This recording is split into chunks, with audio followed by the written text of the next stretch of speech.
These times are urgent. Let us slow down. This rather intriguing quote is from Bayo Akomolafe, a famous Nigerian poet, writer, and philosopher. And I don't know about you, but when I first heard this quote, I had to chew on it for a while. Stronger still, it made me feel a bit restless, maybe even somewhat annoyed. What do you mean, slow down? The world is on fire, and we need to act fast, with all hands on deck. My name is Bas Breman. I'm a husband and father of 3, as well as a researcher and teacher at Wageningen University and Research. And in this talk, I would like to share with you a short story about how I found out about the importance of slowing down. It is a personal story, but I think it might be of added value to others as well. Just recently, the Dutch Council for Public Health and Society published a report warning against the effects of a society that is constantly speeding up, that seems to have no brakes anymore. I think that being able to slow down might be a crucial skill to stay close to ourselves and reconnect with our surroundings. Something that might be fundamental when facing some of the current day challenges. Some 10 years ago, I was operating at full speed. I had a busy family life with 3 young kids. Those of you who are a parent themselves will know what that can look like.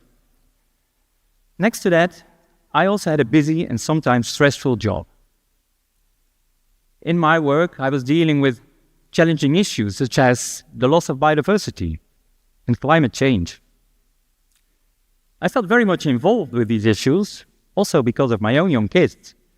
But I also frequently felt overwhelmed given the sheer size and complexity of these challenges. To tackle these thoughts and feelings and to let off steam, my strategy was to run away. Literally. In the spare time that was left between work and family, I would frequently go out and run into the forest. I love the forest, I love sports, and trail running became sort of my escape. So much so that I decided to start training for my first marathon. Then, at a certain point, actually only a few weeks before this first marathon, I found out I was simply outrunning myself. And I found this out whilst lying in bed. It was a period in which I was not sleeping very well. One night, lying awake again with a lot of thoughts running through my head, I thought I might as well do some reading. I picked up a book that someone had shared with me because I was into running. I thought the book was on running techniques, but I found out it started off on breathing. I was fascinated, but also shocked to realize that whilst lying in bed, I was still breathing as if I was in a heavy training, as if I was already running this marathon. My breath was very fast, very deep, high in my chest, almost as if I were hyperventilating. This, to me, really was a wake-up call. Something was not right here and asked for some serious changes. After that sleepless night, I decided to pull the brakes. I felt exhausted. I reported sick and stayed at home for several weeks. Of course, I felt bad about this, and over the following period, I had to find solid ground again. There were 2 things that became very important to me in this period. First, I started off exploring this breathing issue. No one had ever told me how closely related stress and breathing are. I was overwhelmed to realize that the way I was breathing was adding to a constant feeling of agitation. But I also found that some simple exercises to slow down my breathing triggered a whole chain reaction of effects in my body and my mind. There's a lot to tell about this. Enough for another talk, I guess. But the key here is I had to almost relearn breathing. And for that, I also had to pause my training. As I stopped running, I looked for alternative ways to go into the forest. And I decided to subscribe to a course with the Bas Breman.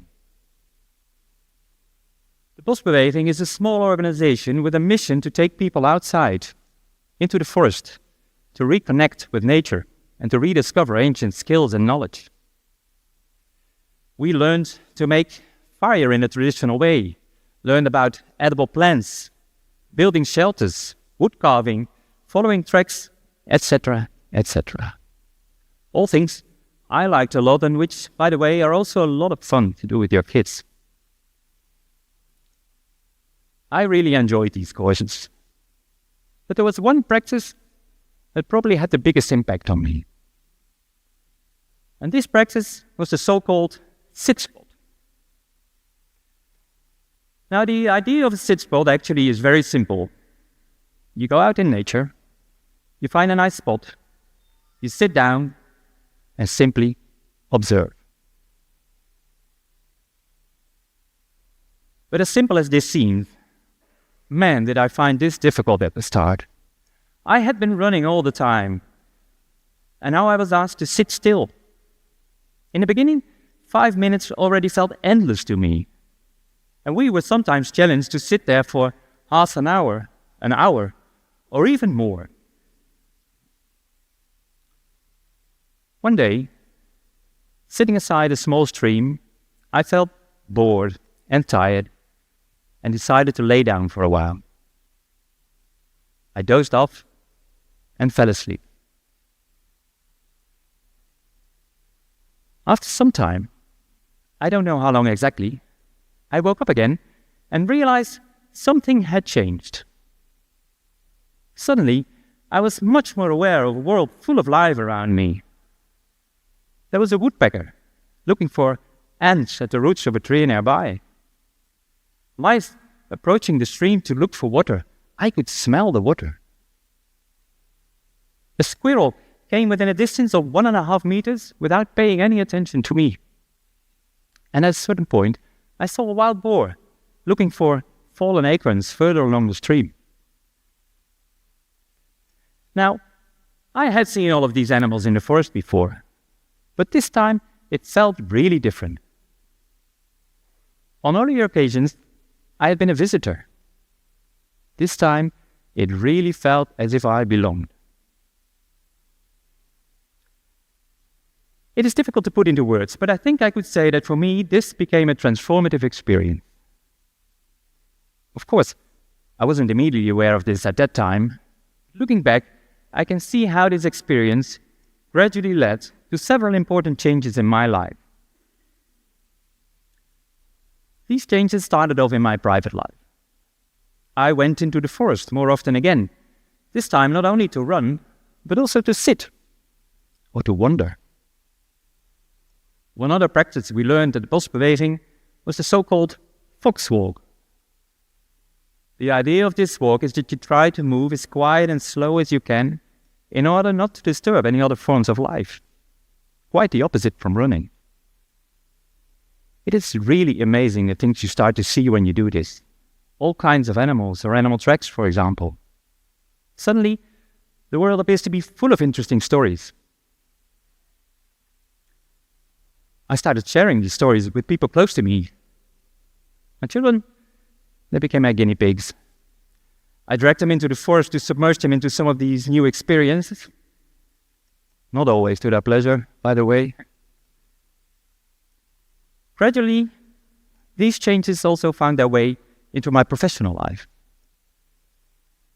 Sometime after going back to work, I came in touch with a colleague who was setting up a new course at the university. This course was based on some of the same ideas. To take students out again, into the forest, to rediscover ancient skills and knowledge. Little by little, I became involved in teaching activities, much to my delight. But the biggest change probably was that also my other projects started to gain much more focus and meaning.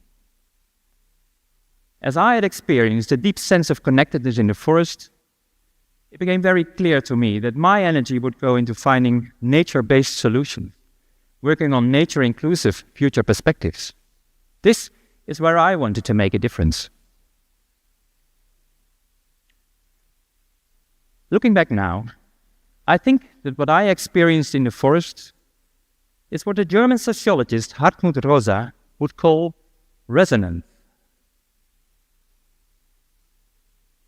Resonance, he argues, is when you feel deeply touched by something or someone around you. This then can lead to a strong feeling of connection, and it adds color and meaning to life. Now, resonance is quite a mysterious concept because what resonates with you and when is something very personal. It can be nature, it can also be other people, it can be music. What also adds to its mystery is that it's not something that can be planned or controlled. Resonance is not something you can do. It's something that happens to you, sometimes at the most unexpected moment. But although resonance might not be something that can be planned or controlled, I do think that it might be possible to at least make some room for it to happen. And I think this might also have been what Bayo Akomolato was referring to with his quote. These times are urgent. Let us slow down. Slowing down is not about passivity or a lack of action. It is about, as he said, lingering in places we're not used to.